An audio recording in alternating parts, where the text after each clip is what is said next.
네, 오늘의 첫 번째 외신 스케치는 중국에 대한 이야기로 한번 시작을 해보려고 합니다. China's grip on solar looks hard to break. 태양광에 대한 중국의 장악력은 깨지기 어려워 보인다라는 제목입니다. 중국의 태양광 발전 분야는 2023년에 216기가와트의 신규 설치로 급증하면서 전년 대비해서 무려 148%나 증가했습니다.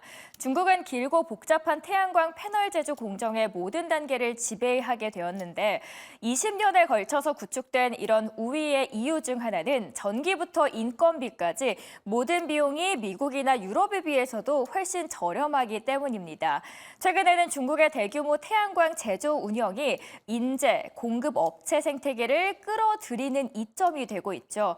재생 에너지에 대한 수요가 폭발적으로 증가하면서 미국은 거의 보조금으로 이런 노력을 지원하고 있습니다. 그런데 그럼에도 불구하고 중국에 맞서기 어려운 이유는 과연 무엇이었을까요? 바로 아래 문단의 이유가 나옵니다.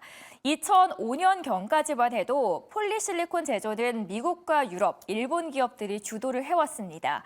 하지만 중국이 태양광에 대한 막대한 투자와 확장을 진행을 해오면서 그 상황이 바뀝니다.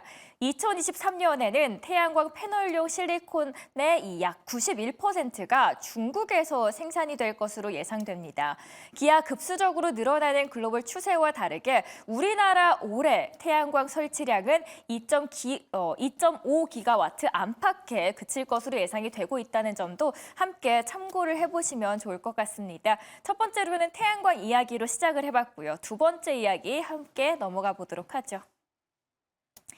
Cash alone won't fulfill Altman's microchip plan.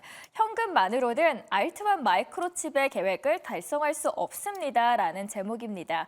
샘 올트먼의 자체 AI 반도체 개발을 위해서 무려 9,300조 원에 이르는 천문학적인 규모의 투자금 유치 계획을 내놓는 것으로 알려졌죠.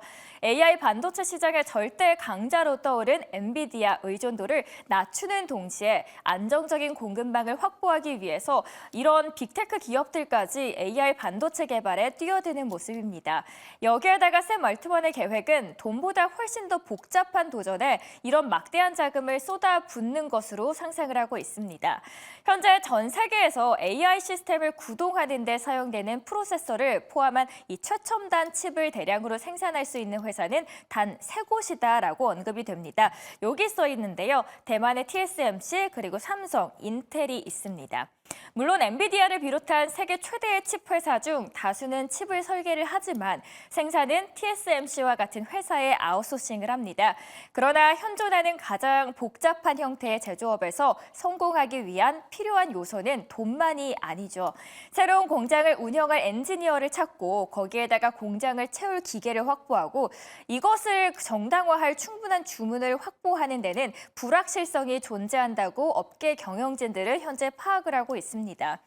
중국 정부는 수십 년 동안 칩 산업을 구축하기 위해서 많은 자본을 쏟아부었습니다. 이런 다른 요인들로 인해서 그런데 그동안 발전이 저해되어 왔죠. 그 대표적인 예시로 중국을 든 겁니다.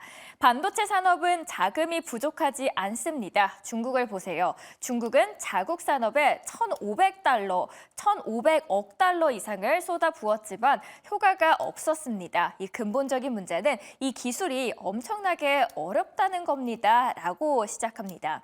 이 새로운 칩 공장을 대량으로 건설한다고 해도 외신에서는 그래서 이렇게 보고 있습니다. 알트만의 단기적인 문제, 즉 오픈 AI의 챗 GPT와 같은 시스템을 생산하는 데 필요한 AI 칩의 부족을 반드시 해결하지는 못할 거라는 거고요. 알트만의 계획이 성공을 한다면 시장에 공급 과잉이 발생하면서 가격이 하락하고 기업들이 생산 능력에 크게 못 미치는 공장을 운영하게 될 겁니다. 그러면서 높은 고정 비용으로 인해서 업계에 재정적인 치명타가 될 것으로 내부 관계자들은 현재 보고 있습니다. 알트만은 최근 몇 주 동안 미국의 상무부 장관 그리고 다른 미국 관리들과 만나면서 그의 야망에 대해서 논의를 해왔습니다. 최근 칩 회사들과 또 활발히 교류한 알트만은 이달 말쯤에 인텔의 칩 제조 계약 사업 관련 행사에 참석할 예정인데요. 이런 알트만이 수십 개의 새로운 공장에서 일할 인재를 어떻게 찾을 수 있을지는 불분명한 상황입니다. 한편 오픈 AI뿐만 아니라 메타, 구글, MS 등 빅테크 기업들도 이 자체적인 반도체 개발에 뛰어드는 앞다퉈 탈 엔비디아에 나서는 중인데요. MS는 지난해 11월이죠. AI 학습 추론용 자체 개발 그래픽 처리 장치라고 해서 마이아 100을 공개했습니다. 그리고 여기에다가 메타 역시도 지난해 5월입니다. AI와 동영상 처리를 지원하는 자체 반도체 칩을 공개한 바 있는데요. 이런 반도체 칩들의 전쟁이 과연 어떻게 펼쳐질지 저희가 이어지는 브리핑 코너에서 함께 자세하게 다뤄드리도록 하겠습니다. 자, 오늘의 브리핑 이렇게 마치도록 하겠습니다.